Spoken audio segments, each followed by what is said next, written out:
મિત્રો, મારી ચેનલમાં તમારું હાર્દિક સ્વાગત છે।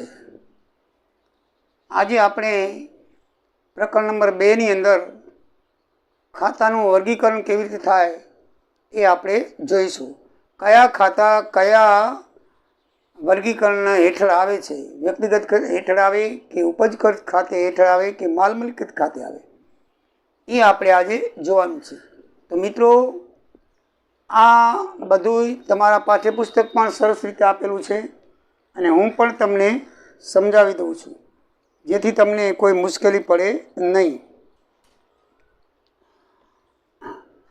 જનરલી વ્યક્તિનું નામ હોય, જીવંત વ્યક્તિનું કે કૃત્રિમ વ્યક્તિનું, વ્યક્તિ સંકળાયેલી હોય એવા બધા જ ખાતાઓ વ્યક્તિગત ખાતામાં આવશે, જેમાં માલ અને મિલકત સમાયેલી હોય। ખરીદ માલ, વેચાણ માલ, આ બધું વેચાણ કરો માલની વિગત હોય અને આ બધી મિલકતો હોય, યંત્ર ખાતું, જમીન ખાતું, એટલે એ માલ મિલકતમાં આવશે। અને કોઈ પણ જાતનો ખર્ચ હોય અને ઉપજ હોય એ ઉપજ ખર્ચ ખાતામાં આવશે। અમુક હેડિંગને બાદ કરતાં બધી તમને ખબર પડી જશે, અમુક એવા છે કે જે આપણને ખબર ન પડે તો સમજી લઈએ।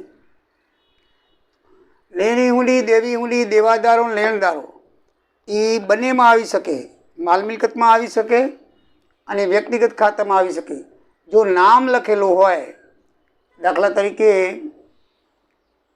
4000ની હુંડી વસંતભાઈએ લખી, તો 4000ની હુંડી વસંતભાઈએ લખી તો વ્યક્તિગત ખાતામાં આવે, બરાબર છે। પણ ખાલી એમને હોય કે 50,000ના લેણદારો, 50,000ના દેવાદારો, 50,000 રૂપિયા ખાલી લખેલું લેણદારો, 50,000 રૂપિયા ખાલી લખેલું લેણદારો કે દેવાદારો, તો એ પછી માલ મિલકત ખાતામાં આવે।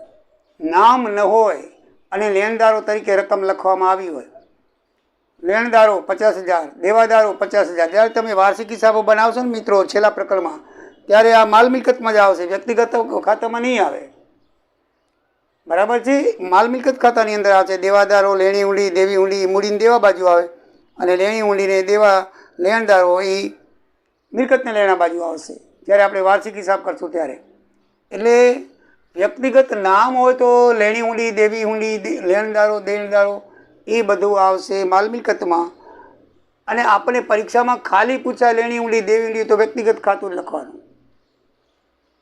શું લખવાનું? વ્યક્તિગત ખાતું। પણ જ્યારે આપણે હિસાબ કરશું ત્યારે આ વ્યક્તિગત ખાતામાં નહીં હોય, માલ મિલકતના ખાતામાં આવશે।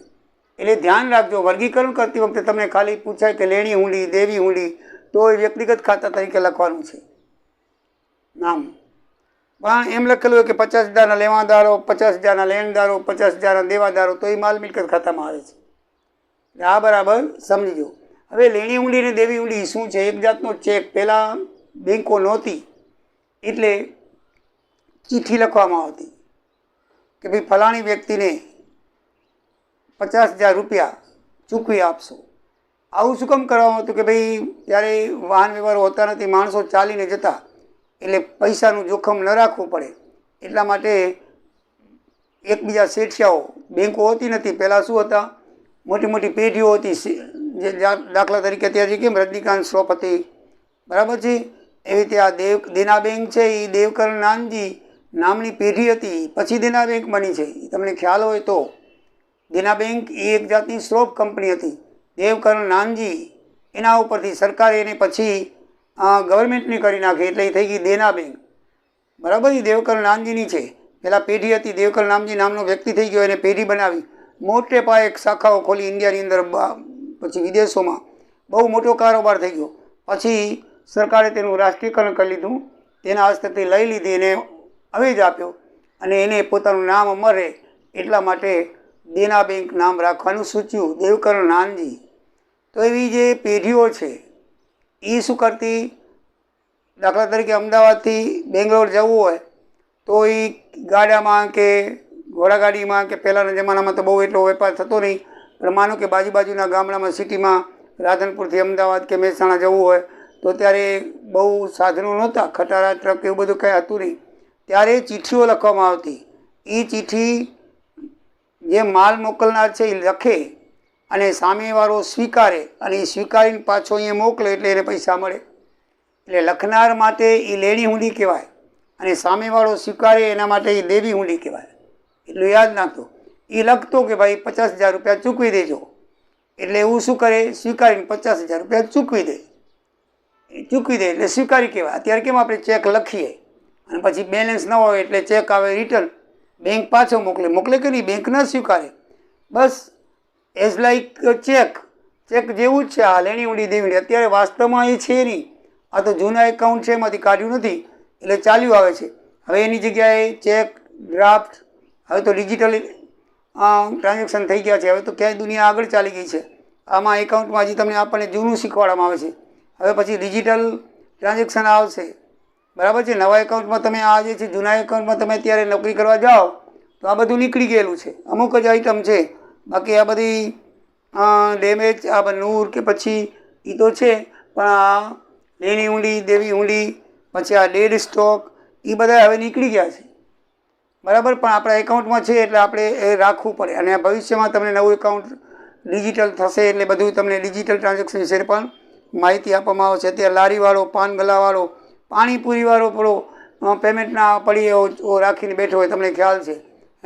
હવે દરેક આઈટમ ઓનલાઈન થઈ ગઈ છે, કેશલેસ આઈટમ. ભવિષ્યમાં 5-10 વર્ષ પછી તમારે કેશ ખિસ્સામાં રાખવી જ નહીં પડે. તમારી કને મોબાઈલ હોય એટલે બસ એકબીજાથી ટ્રાન્સફર તમે કરી શકશો. બહુ ઇઝી થઈ ગયું છે હવે. અને ધીરે ધીરે ચોપડા રાખવાના નીકળી ગયા છે, બધું કોમ્પ્યુટરમાં આવી ગયું છે.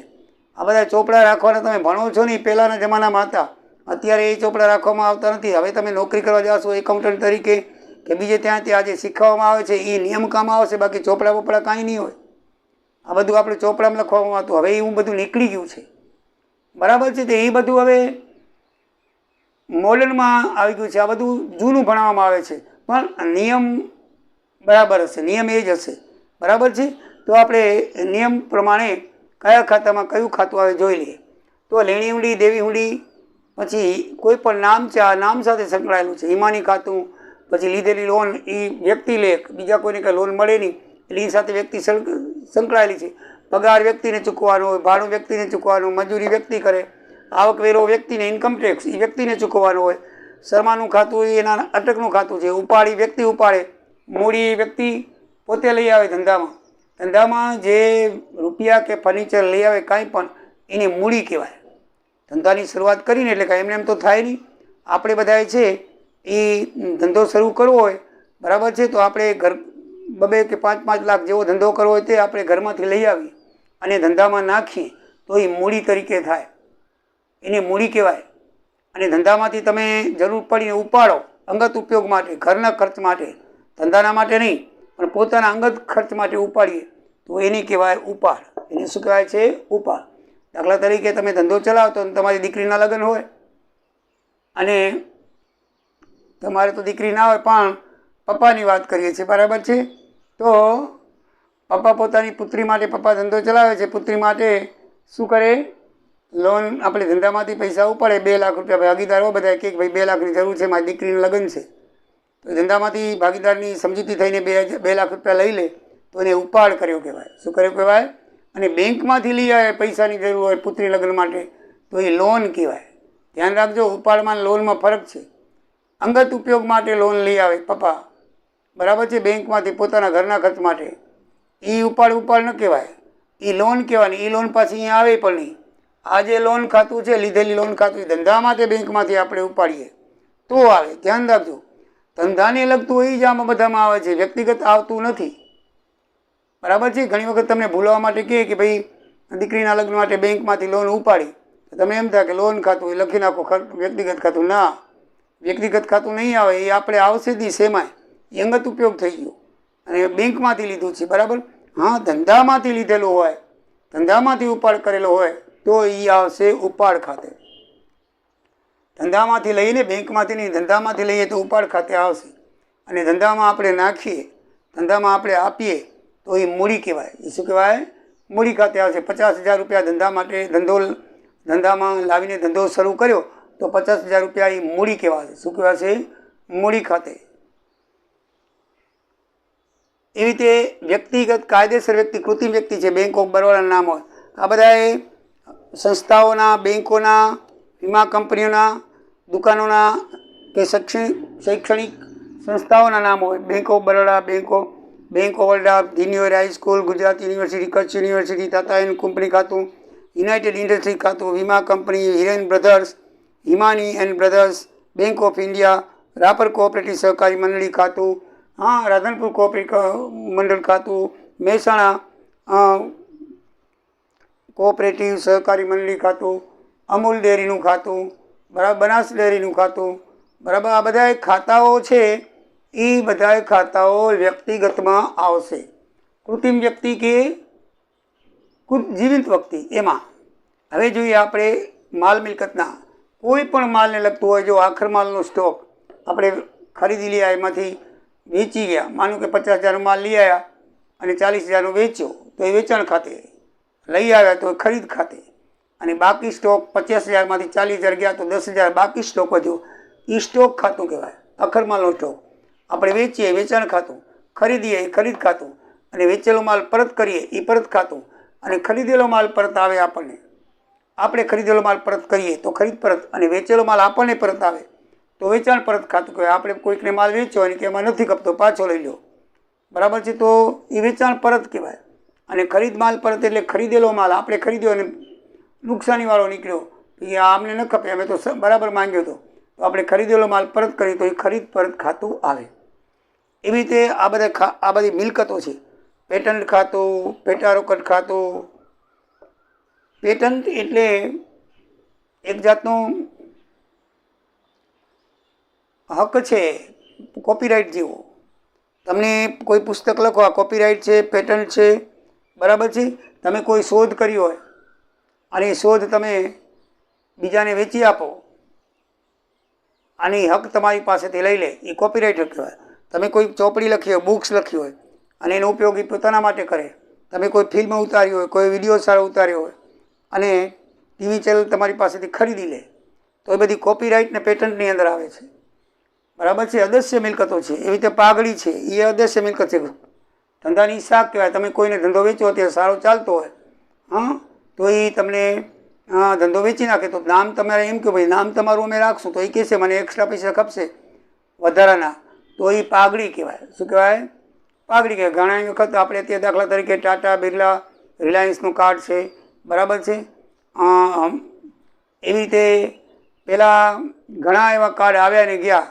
પહેલાં હચ હતું, હચ ઉપરથી પછી આવ્યું રિલાયન્સ આવ્યું, પછી તો કઈ કાર્ડ આવ્યા, BSNL કાર્ડ આવ્યા.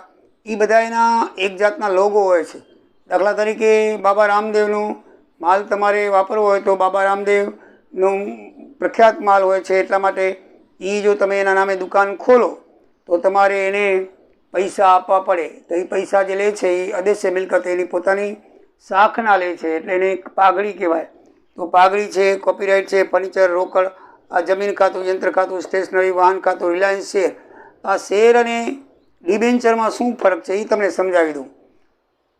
કંપની, આપણે ધારો કે આપણી પાસે પૈસા નથી ને મોટી કંપની સ્થાપવી છે, 5-10 જણા ભેગા થઈએ છીએ, બરાબર છે, અને ભાગીદાર ભેગા થઈને એનું રજિસ્ટ્રેશન સરકારમાં કરાવવું પડે. તો સરકાર શું કરે છે, તમને પબ્લિકમાંથી ઉઘરાવાની જે નક્કી કરે, તમે 10 લાખ કીધું, 10 લાખ ઉઘરાવાની તમને એ પરવાનગી આપે, એટલે તમે 10 લાખના શેર બહાર પાડો. શેર એટલે એક જાતનું સર્ટિફિકેટ હોય, કિંમત એની મૂળ 10 રૂપિયા હોય, તો એ શેર બહાર પાડો એટલે પબ્લિક એ લઈ લે. તમે તમારી નામના સારી હોય, તમે વ્યક્તિગત સારી રીતે હો, તમને લોકો પહેચાનતા હો. અત્યારે ટાટા, બિરલા, રિલાયન્સના શેરોનો અત્યારે ભાવ 1000 રૂપિયા, 10ની મૂળ કિંમતના ભાવ 1000 રૂપિયા છે. જેને લીધો હોય 10 રૂપિયામાં છે ને 1000, વિચાર કરો 990 રૂપિયા ફાયદો થાય. 5-5000 રૂપિયા ભાવ છે અમુક કંપનીઓના, તો કેટલો બધો ફાયદો થાય. એટલે આ શેર બજાર આ છે, બરાબર છે. તો એ શેરની મૂડી છે ને એ કંપની દેવા બંધાયેલી નથી. તમે દાખલા તરીકે કોઈ શેર લીધા 50,000ના કંપનીના અને કંપની ઉઠી ગઈ તો એ તમારા પૈસા ગયા. શેરના પૈસા કંપની દેવા બંધાયેલી નથી. તો આપણે શેર શું કામ ખરીદીએ? શેર એટલા માટે ખરીદીએ છીએ કે કંપની જો ભવિષ્યમાં નફો કરે, એની ક્રેડિટ થાય તો એને આપણે 10થી વધારે પૈસાથી વેચી શકીએ. દાખલા તરીકે રિલાયન્સ છે, અત્યારે ટાટા છે, બિરલા છે, બરાબર છે, કોલગેટ છે, બરાબર, આવી બધી મોટી મોટી કંપનીઓ છે. એના શેર જો તમે પહેલાં લીધેલા હોય કે 10-10 રૂપિયાના બહાર પડે એટલે એની કિંમત 10 કે 100 રૂપિયા હોય, અને અત્યારે એની 5,000-6,000 રૂપિયા થઈ ગઈ હોય. હવે માનો કે તમે શરૂઆતમાં લીધી હોય 500 રૂપિયાનો એક, પછી તમને પૈસાની જરૂર પડી, બરાબર છે, અને તમે એ શેર વેચી દીધો, ત્યારે ભાવ 700 કે 800 હાલતો હોય તો તમને 500 ને 800 મળે, અને એ વળી 1000 વેચે, 1200 વેચે, 1500 વેચે, એમ વધતો જાય. 5,000 રૂપિયા થઈ ગયા. ઘણાની પાસે 100 રૂપિયાના લીધેલા પડે છે, 5,000 થઈ ગયા. વિચાર કરો, 100 રૂપિયાના હોય ને 5,000 થઈ જાય, કેટલા બધા રૂપિયા થાય. એક શેર તો કાં લીધેલો ન હોય, 50, 100 લીધેલા હોય, લાખો રૂપિયા મળી જાય. શેર બજાર એવી છે કે તમે એક દિવસમાં લાખોપતિ થઈ જાઓ ને એક દિવસમાં રોડપતિ થઈ જાઓ. સટ્ટા જેવું કામકાજ છે. એટલે શેર એ કંપનીએ આપેલ તમને એક જાતનું પત્રક છે, એની કિંમત હોય છે, એની એક અરસપરસ લેવડદેવડથી આપણે કમાઈ શકીએ છીએ, પણ એની કિંમત આપવા કંપની બંધાયેલ નથી. એ શેર કહેવાય. ડિબેન્ચર શું છે? ડિબેન્ચર છે, માનો કે શેર બહાર પડ્યા પછી કંપનીને પૈસાની જરૂર પડી તો શેર જેવું સર્ટિફિકેટ છાપે, એને ડિબેન્ચર કહેવાય. ઉપર ડિબેન્ચર લખેલું હોય તો એ ડિબેન્ચર છે ને એ કંપનીનું દેવું છે. ધ્યાન રાખજો, એ શું છે? કંપનીનું દેવું છે. એના માટે કંપની બંધાયેલી છે. કંપની ફડચામાં જાય તો પહેલાં ડિબેન્ચરને ચૂકવવું પડે. ડિબેન્ચર છે કંપનીના લેણદારો છે, એ ઉધારા પૈસા પબ્લિકમાંથી લે છે. જેમ શેર બહાર પાડે ને એમ ડિબેન્ચર બહાર પાડે, અને ડિબેન્ચરનું જે વ્યાજ છે એ ખર્ચ છે કંપની માટે. ધ્યાન રાખજો, ડિબેન્ચરનું જે વ્યાજ આવે ને, આ ડિબેન્ચરનું ખાતું છે, એમ ક્યાંક ડિબેન્ચરનું વ્યાજ લખ્યું હશે, બરાબર, એ આમાં આવશે ખર્ચ તરીકે, બરાબર છે. તો એ ડિબેન્ચરનું વ્યાજ છે એ ખર્ચ તરીકે આવે છે. શેના તરીકે આવશે? ખર્ચ તરીકે. અને ડિબેન્ચર પોતે એ માલ મિલકત કહેવાય છે, કારણ કે એ આપણે પૈસા આવે છે. ડિબેન્ચરનું ખાતું એ શું કહેવાય છે? માલ મિલકત ખાતું. પણ એના પરનું વ્યાજ છે એ કંપનીનું દેવું છે, એને ચૂકવવું પડે, પબ્લિકને ચૂકવવું પડે, જેને ડિબેન્ચર લીધા હોય. ડિબેન્ચર હોલ્ડર કહેવાય. જેમ શેર ધારક હોય ને શેર હોલ્ડર, એમ ડિબેન્ચર ધારક હોય ને ડિબેન્ચર હોલ્ડર કહેવાય. તો એ જે છે એ આપણે ચૂકવવું પડે. તો એ ડિબેન્ચર, પછી રિલાયન્સ ખાતું, વાહન ખાતું, ફર્નિચર ખાતું, કોપીરાઇટ ખાતું, પાઘડી ખાતું, લેણી ખાતું, એ આપણે જોઈ લીધું. હવે ઉપજકર ખાતામાં મળેલું આ બધી ઉપજ, મળેલ વ્યાજ હોય, મળેલ ડિવિડન્ડ, જો આવ્યું ડિવિડન્ડ આપણને મળે, ડિવિડન્ડ, બરાબર છે. હવે ડિવિડન્ડ તમને શું છે ખ્યાલ આવી ગયો? ડિબેન્ચર ઉપરથી જે વ્યાજ મળે ને એને ડિબેન્ચર કહેવાય, એને ડિવિડન્ડ કહેવાય. એને શું કહેવાય? ડિબેન્ચરનું વ્યાજ એ ડિવિડન્ડ કહેવાય. તમે એ ડિબેન્ચર બહાર પાડ્યા અને આપણે કંપનીએ લીધા તો આપણને વ્યાજ મળે, તો કંપની માટે એ ખર્ચ છે અને આપણા માટે એ વ્યાજ આવક છે. તો મળેલ વ્યાજ, મળેલ ડિવિડન્ડ, મળેલ વટાવ, મળેલ કમિશન, ઉપાડ પર વ્યાજ, ગાલખાત પરત ખાતું, મળેલ ભાડા ખાતું, બરાબર છે. આ બધું શું છે? ઉપજ છે, આવક છે. અને આ બધી જાવક છે. ધર્માદા, પગાર ખાતું, આવક માલ, જાવક માલ, સ્ટેશનરી ખાતું, મજૂરી ખાતું, ચૂકવેલ ભાડું, ગાલખાત એટલે કોઈ પૈસા ન આપે તે, નમૂના તરીકે માલ વેચ્યો. ઘણા આપણી વેચાણ માટે ઘણી વખત મફત માલ આપી, પછી વ્યક્તિ વાપરે, પછી આપણો માલ ખરીદે. ઘસારા ખાતું એટલે મિલકતની આપણે 10 વર્ષ માટે એક યંત્ર લીધું હોય તો દર વર્ષે દાખલા તરીકે 1000 10,000નું હોય તો એ દર વર્ષે 1000 કાપતા હતા હોય, એટલે 10 વર્ષે 10,000 એને આવી જાય. પછી એની ભંગાર કિંમત ઉપજે એટલે આપણે નવું યંત્ર લેવામાં વાંધો ના આવે, મૂડીમાં કે કાઢવા ના પડે, એટલે એ ઘસારા ખાતું કહેવાય છે. આપણને વ્યાજ મળે, ઉપાડ ઉપર વ્યાજ મળે. જો ઉપાડ ઉપરનું વ્યાજ છે એ આવક છે. ઉપાડ કોણ કરે? ભાગીદાર કરે ઘરના ખર્ચ માટે. પછી એ વ્યાજ કોને ચૂકવે? પેઢીને ચૂકવે. પેઢીને ચૂકવે એટલે પેઢીમાં આવક થાય, એટલે ઉપાડ પરનું વ્યાજ છે ને એ હંમેશા આવક છે. પણ મૂડી પરનું વ્યાજ એ ખર્ચ છે. ધંધાને ચૂકવવું પડે. મૂડી પર વ્યાજ, જેની મૂડી લીધી હોય, ભાગીદાર પાસે લીધી તો ભાગીદારને ચૂકવવું પડે, બેંકમાંથી લીધી હોય તો બેંકને ચૂકવવું પડે. તો એ ખર્ચ છે. નૂર છે, ડેમરેજ છે, જાહેરાતમાં આપેલો માલ, આ બધું ખર્ચ કહેવાય. એટલે તમે માલ મિલકત, વ્યક્તિગત અને ઉપજ ખર્ચ ખાતા જોઈ ગયા. દોસ્તો, પાના નંબર 49 ઉપર તમારા ટેક્સ્ટ બુકમાં આ આપેલું છે, એ બરાબર તમે યાદ રાખજો. બસ આ જ બધા પ્રકરણમાં આધારિત છે. આમ નોંધમાં આ જ આધારિત છે, વાર્ષિક હિસાબોમાં આ જ આધારિત છે, અને ખાતાની અસરમાં પણ આ જ આધારિત છે. તમને બધા પ્રકરણ આવી જશે અને કોઈ પણ તકલીફ નહીં પડે. આ મૂળ પાયો છે. આ તમે ખાતાના નિયમો સમજાવવાનો મૂળ પાયો છે. ખાતાની હંમેશા, 3 ખાતાની હંમેશા 2 અસર હોય, ફક્ત 2. પહેલી ઉધાર અને બીજી જમા. 3 ખાતામાં હોય. 3 ખાતામાં પહેલી ઉધાર, પછી હશે જમા. પહેલાં તમે ખાતાને સમજી લો કે આ ખાતું કયા પ્રકારનું છે. માનો કે વ્યક્તિગત ખાતું છે, બરાબર છે. વ્યક્તિગત ખાતું હોય તો માની લો કે તમે 400 રૂપિયાનો માલ ખરીદ્યો. 400 રૂપિયાનો માલ ખરીદ્યો તો 400 રૂપિયાનો નામ નથી આપ્યું એટલે રોકડ વ્યવહાર ગણાય. 400 રૂપિયાનો માલ ખરીદ્યો તો તમારી પાસે શું આવે ને શું જાય છે એ તમે વિચાર કરો. 400 રૂપિયાનો માલ ખરીદ્યો એટલે આપણી પાસે માલ આવે છે એટલે ખરીદ ખાતું થાય. શું કરે છે? આપણી ખાતે માલ શું આવે છે તો બંને માલને લગતા ખાતા છે. પણ માનો કે વ્યક્તિનું આપણે લેવું હોય તો અમે નામ બોલીએ કે ભાઈ ચમનભાઈએ 4000 રૂપિયાનો માલ ખરીદ્યો. તો ચમનભાઈએ ખરીદ્યો, કોની પાસેથી ખરીદ્યો? બરાબર છે, સાદા ટ્રેડર્સ પાસેથી ખરીદ્યો. બરાબર છે. તો ખરીદ ખાતે ઉધાર. બરાબર છે. માલ આવે છે. શું છે? માલ આવે. જો અહીંયા વ્યક્તિગત ખાતે માલ આવે છે, અહીંયા માલ આવે છે વ્યક્તિગત ખાતામાં. બરાબર. લાભ લે છે. બરાબર. વ્યક્તિ શું લે છે? લાભ લે છે. એટલે ખરીદ ખાતે ઉધાર. માલ ખરીદ ખાતે ઉધાર એટલે અહીંયા નામ કોનું આપ્યું છે? ચમનભાઈ લે છે. લાભ લે છે. કોણ લે છે? ચમનભાઈ. જો રોકડ વ્યવહાર હતો તો ચમનભાઈનું તો એ ના આવત, પણ એ નામ કોણ છે? ચમનભાઈનું. ચમનભાઈ 5000 રૂપિયાનો માલ લે છે, ઉધાર વ્યવહાર થયો. તો લાભ લેનાર કોણ છે? ચમનભાઈ. તો ચમનભાઈ ખાતે ઉધાર. ચમનભાઈ ખાતે ઉધાર, લાભ લેનાર. પછી આપનાર ખાતે જમા કરો. આપનાર ખાતે જમા કરો. આપનાર કોણ છે? સાદા ટ્રેડર્સ. તો સાદા ટ્રેડર્સ ખાતે જમા થશે. શું થશે? સાદા ટ્રેડર્સ ખાતે જમા થશે. બરાબર છે. એટલે વ્યક્તિગત ખાતે જમા થાય જેનું નામ હોય તો. લેનાર ખાતે ઉધારો અને આપનાર ખાતે જમા કરો. એવી રીતે પછી માલ મિલકત ખાતા અને ઉધાર. જો વ્યક્તિગત ખાતામાં ઉધાર, વ્યક્તિ લાભ લે છે માટે વ્યક્તિગત ખાતે ઉધાર થાય. માલ મિલકત ખાતે ઉધાર, ધંધામાંથી માલ આવે છે. મિલકત ખાતાનો નિયમ શું છે? આવે તે ઉધાર. માલ આવે છે, ખરીદ ખાતે ઉધાર કર્યું આપણે તો માલ આવ્યો, તો ખરીદ ખાતે શું કરશું આપણે? ઉધાર. પછી ઉપજ ખાતામાં શું હોય? ધંધામાં ખર્ચ કે નુકસાન થાય છે.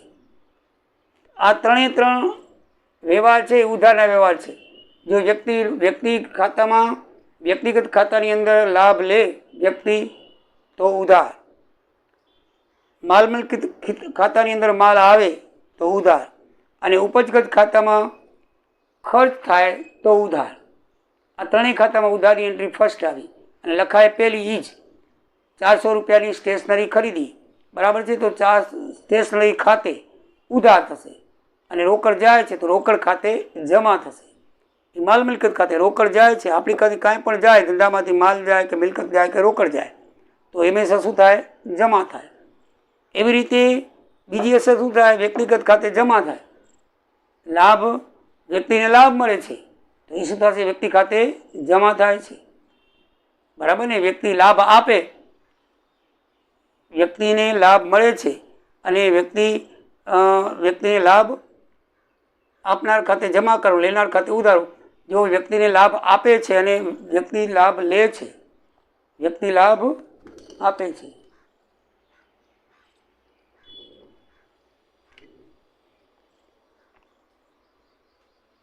વ્યક્તિ ધંધાનો લાભ લે છે અને લાભ આપે છે.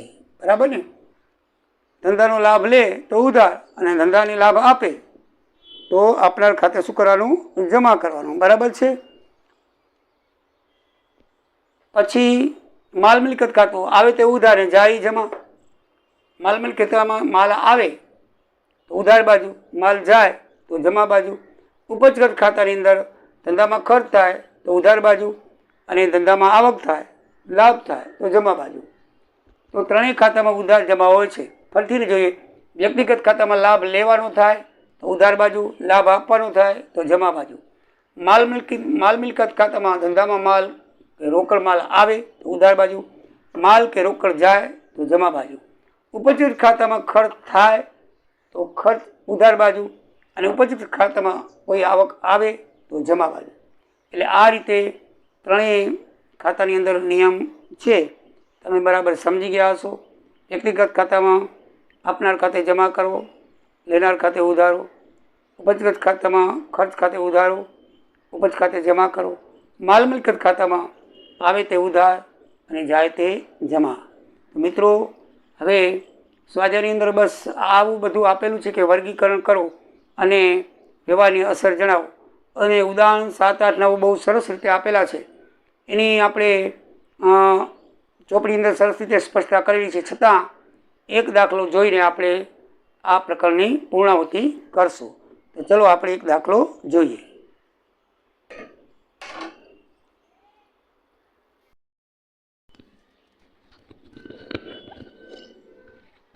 મિત્રો, હવે આગળ જોઈએ કે કયા વ્યવહારો કયા ખાતે ઉધારાય અને કયા ખાતે જમા કરાય એ આપણે જોવાનું છે. આ એક પ્રકારની આમનોંધ છે. આ પ્રકરણ 4માં તમને કામ આવશે. આમનોંધ છે એક પ્રકારની, એ આપણે 4 પ્રકરણમાં જોઈશું. આ જો તમને આવડી જાય, ચોથું પ્રકરણ આવડી જશે. એકદમ ઇઝી છે. પછી ચોથા પ્રકરણમાં કાંઈ નથી, આ જ લખવાનું હોય છે. બરાબર છે? આ પ્રમાણે તો વ્યવહાર છે. રણછોડે 5,000 રૂપિયાથી ધંધો શરૂ કર્યો. તો આપણે વિચારવાનું કે આમાં કયા ખાતા સંકળાયેલા છે. એક રોકડ છે અને બીજું રણછોડ છે એ વ્યક્તિગત ખાતું છે, ધંધાને રકમ આપે છે. બરાબર છે?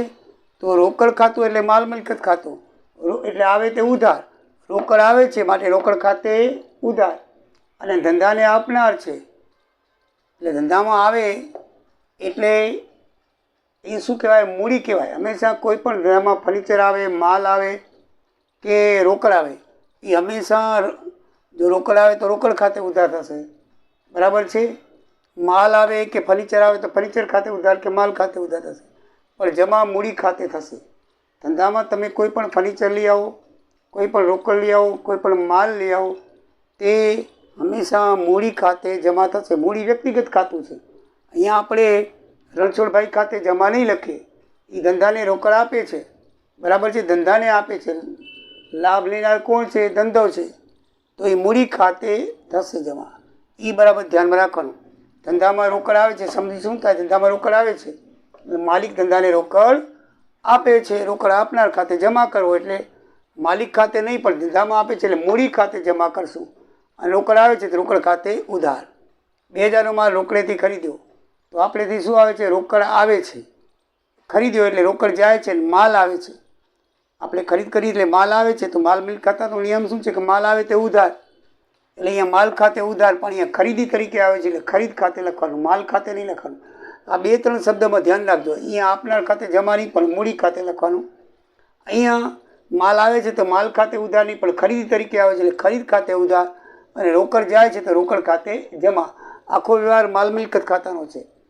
એટલે ધંધામાં માલ આવ્યો એટલે ઉધાર, ધંધામાં રોકડ ગઈ તો જાય તો જમા, આવે તે ઉધાર. 20,000 રૂપિયા બેંક બરોડા ખાતે ભર્યા તો રોકડ શું થઈ? ગઈ.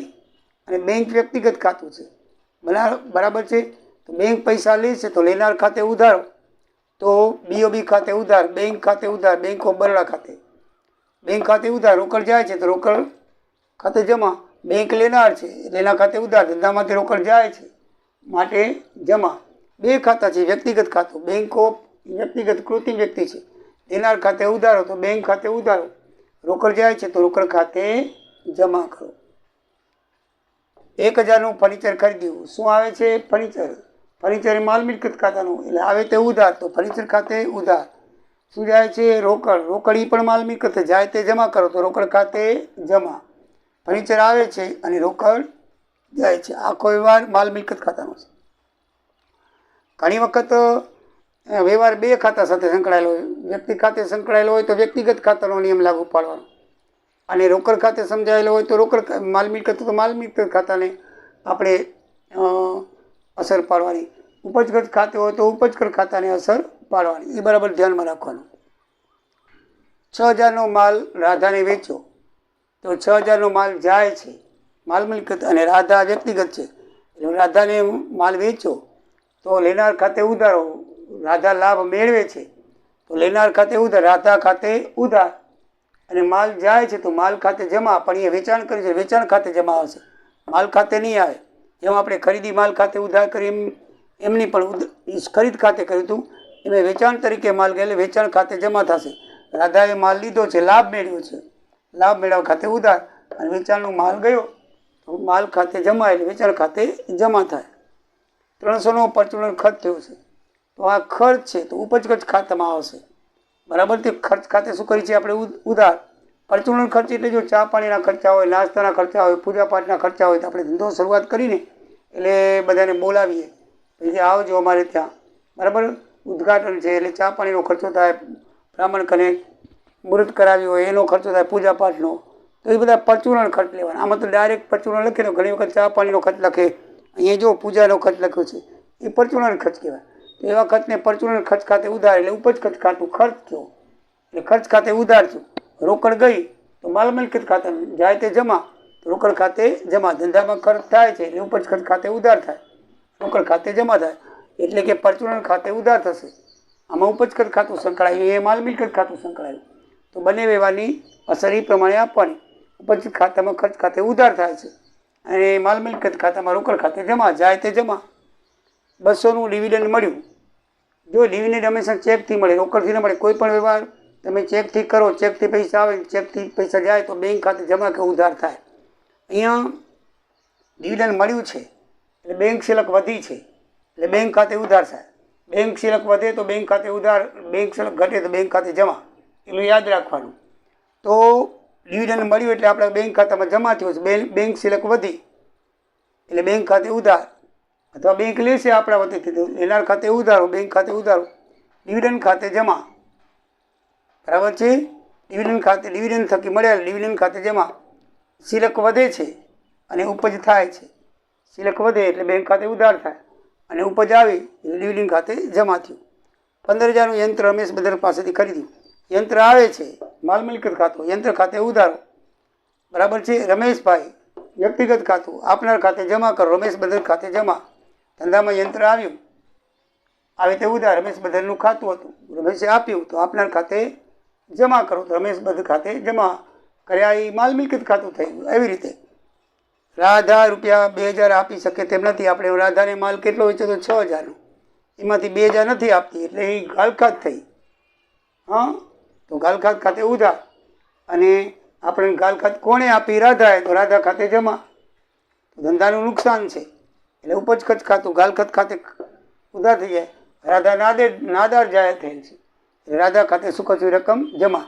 આ તો ઠીક છે ને કે રાધા પછી ભવિષ્યમાં પૈસા આપે તો આનાથી ઊંધી એન્ટ્રી થાય, રાધા ખાતે ઉધાર થાય ને ગાલખાત ખાતે જમા થાય. પણ એવી એન્ટ્રી આવે કે અહીંયા આપી શકે તેમ નથી, પણ અહીંયા એમ લખે કે રાધાએ રૂપિયા 2,000 પોતે સદર થવાથી આપેલ છે, તો આનાથી ઊંધી એન્ટ્રી કરવાની. રાધા ખાતે ઉધાર તે ગાલખાત ખાતે જમા કરવાના, એવી રીતે થાય. 1,000 BOBમાંથી ઉપાડ્યા, બેંકમાંથી આપણે પૈસાની જરૂર પડી એટલે પૈસા આવ્યા, તો આવે તો ઉધાર, રોકડ ખાતું છે, બરાબર છે. એટલે માલ મિલકત ખાતું છે, આવે તે ઉધાર, આપનાર ખાતે જમા કરો. કોણે આપ્યા? BOB, એટલે બેંક શિલક ઓછી થઈ આપણી, બેંક શિલક ઓછી થાય એટલે બેંક ખાતે જમા થાય, બરાબર છે. એ બેંક શિલક વધે તો શું કરી છે? ઉધાર કરી છે. બેંક શિલક ઘટે તો જમા થાય, BOB ખાતે શું થશે? જમા. ધંધામાં રોકડ આવે છે તો આવે તો ઉધાર, અને બેંક ખાતું છે એ વ્યક્તિગત ખાતું છે, લેનાર ખાતે જમા કરો, આપનાર ખાતે. બેંક પૈસા આપણને આપે છે એમ યાદ રાખો તો કરી શકાય, બેંક પૈસા આપણને આપે છે માટે એના ખાતે જમા, આપનાર ખાતે ઉધારો, જમા કરો, લેનાર ખાતે ઉધારો. 60,000ની રમણીકભાઈ પાસેથી લોન લીધી તો પૈસા આવે છે એટલે રોકડ ખાતે ઉધાર, અને રમણીકભાઈ આપનાર છે તો રમણીકભાઈ ખાતે જમા, એટલે રમણીકભાઈની લોન ખાતે જમા. ધંધામાં રોકડ આવી અને રમણીકભાઈ પૈસા આપણને આપે છે. કુંદનભાઈ પાસે વ્યાજના લેણા થયા, મળ્યા નથી. જો આપ્યા તો રોકડ ખાતે ઉધાર આવત, આ લેણા થયા ને એટલે હજી આપશે આપણને, એટલે આપણે કુંદનભાઈ ખાતે ઉધાર લખશું. હા, કુંદનભાઈ ખાતે શું લખશું? ઉધાર. જો લેણા થયા એમાં આવ્યા તો અહીંયા રોકડ ખાતે લખે, પણ લેણા થયા ધ્યાન રાખજો, એટલે કુંદનભાઈ ખાતે ઉધાર, અને વ્યાજ આપણી ઉપજ થઈ એટલે વ્યાજ ખાતે જમા થશે. હા, કુંદનભાઈ વ્યાજ આપણને આપે છે અને ધંધામાં આવક થાય છે, બરાબર છે. 1,500નો માલ 28,000માં વેચ્યો રોકડેથી, તો આપણે 28,000 રૂપિયા લેવાના, પણ રકમ તો લખવાની નથી. આ મતલબ નથી કોઈ રકમ લખી એનો, આપણે તો માલ રોકડેથી વેચ્યો એટલે રોકડ આવી, રોકડ ખાતે ઉધાર, અને વેચાણ તરીકે માલ જાય છે તો વેચાણ ખાતે જમા. ધંધામાં રોકડ આવે છે ને માલ જાય છે, હા, જાય તે જમા. બને આખો વ્યવહાર માલ મિલકત ખાતાનો છે. 200 રૂપિયાનો પૂજાનો ખર્ચ થયો, મેં કીધું હતું ને પૂજા ખર્ચ પરચુરણ ખર્ચ કહેવાય, ઉપજ ખર્ચ ખાતું હોય. પરચુરણ ખાતે ઉધાર, રોકડ જાય છે, રોકડ ખાતે જમા, બરાબર છે. રોકડમાં એટલે ખર્ચ થાય છે ધંધામાં, અને ધંધામાંથી રોકડ જાય છે. 10,000નું અંગત ફર્નિચર લાવ્યા, તો અંગત શબ્દ લખેલો છે એટલે ઉપાડ ખાતે લખાય, અને જો અંગત શબ્દ ન લખ્યો હોય તો ફર્નિચર ખાતે લખાય. ધ્યાન રાખજો, અહીંયા અંગત શબ્દ વાપરેલો છે. 10,000નું પાઠ્યપુસ્તકમાં અંગત શબ્દ વાપરેલો છે. અંગત હોય તો ઉપાડ ખાતે ઉધાર કરાય, અને રોકડ ધંધામાંથી જાય છે રોકડ ખાતે જમા. આ વ્યક્તિગત ખાતું છે. અંગત એટલે પોતાનું ખાતું છે, એટલે વ્યક્તિગત ખાતે ઉધાર થશે. હા, લેનાર ખાતે ઉધાર એટલે ઉપાડ તરીકે જાય, એટલે ઉપાડ ખાતે ઉધાર. તે શું છે? ધંધામાંથી રોકડ જાય છે, રોકડ ખાતે જમા આવશે. ધંધામાંથી ઉપાડ થાય છે અને રોકડ જાય છે. 200નો માલ આગથી નાશ પામ્યો. હવે આગથી નાશ પામ્યો એટલે આપણું નુકસાન થયું, તો નુકસાન ખાતે હંમેશા ઉધાર હોય, એટલે આગથી થયેલ નુકસાન લખવાનું. આગથી થયેલ નુકસાન ખાતે ઉધાર. પણ એ માલ જાય છે તો વેચાણ નથી થતી. આપણે જો માલ જતો હોય તો આપણે શું કરીએ ખબર છે? વેચાણ ખાતે જમા લખીએ. પણ એ આ એન્ટ્રી બરાબર ખ્યાલ રાખજો અને પરીક્ષામાં બરાબર પૂછાશે. ખરીદ ખાતે જમા આવશે. એ તમને સમજાવું છું ખરીદ ખાતે કેમ જમા આવે. તો ધંધામાં નુકસાન થાય છે માટે ઉધાર લખ્યું, અને ધંધામાંથી માલ જાય છે માટે ખરીદ ખાતે જમા લખ્યું. પણ જો ધંધામાં ઘણી રીતે માલ જાય, એક જ વેચાણ કરીએ અને માલ જાય ને એ જ વેચાણ ખાતે લખવાનો. બાકી બધાય માલ છે એ ખરીદ ખાતે જમા લખવાના. કયા કયા? ધર્માદા તરીકે આપેલો હોય, જાહેરાત ખર્ચ આપેલો હોય, બરાબર છે. પછી આગથી નુકસાન થયું હોય, ધરતીકંપથી નુકસાન થયું હોય, ચોરાઈ ગયું હોય, આ બધા પ્રકારે માલ ગયા છે ને એ વેચાણ તરીકે તો આવે નહીં, કારણ કે વેચાણ તો આપણે કર્યું નથી. આપણા સ્ટોકમાંથી ઓછો થયો, આપણને નુકસાન થયું એટલે નુકસાન ખાતે ઉધાર્યો. પણ સામે શું અસર આપવાની? ખરીદી કરી હતી ત્યારે આવ્યો હતો, તો જાય તો ખરીદ ખાતે જમા કરવાનું, એટલે ખાતું સરભર થાય. આપણે જ્યારે માલ લીધો ત્યારે ખરીદ ખાતે શું લખ્યું? ઉધાર. તો આ માલ ગયો છે તો એ ખરીદ સ્ટોકમાંથી બાદ થશે, એટલે આપણે શું લખવું પડશે? ખરીદ ખાતે એટલો માલ જમા કરશું તો જ ખાતું સરભર થશે, વેચાણ ખાતે નહીં આવે. આ બાબત બરાબર ધ્યાન રાખજો કે આગથી નુકસાન થયેલું હોય, કે ધર્માદાથી આપેલું હોય, કે જાહેરાત ખર્ચ આપેલું હોય, કે માલ ચોરાઈ ગયો હોય, કે બીજી કોઈ પણ રીતે માલ ગયો હોય વેચાણ સિવાય, વેચાણથી માલ ગયો હોય વેચાણ ખાતે થાય, બાકી કોઈ પણ રીતે માલ જાય એ ખરીદ ખાતે જમા લખવાનો. બરાબર છે? ધંધામાં નુકસાન થાય છે, ધંધામાંથી માલ ગયો છે, બરાબર છે, તો ખરીદ ખાતે શું થશે? જમા. તો મિત્રો, આ પ્રકારની અંદર તમને બરાબર ખબર પડી ગઈ હશે.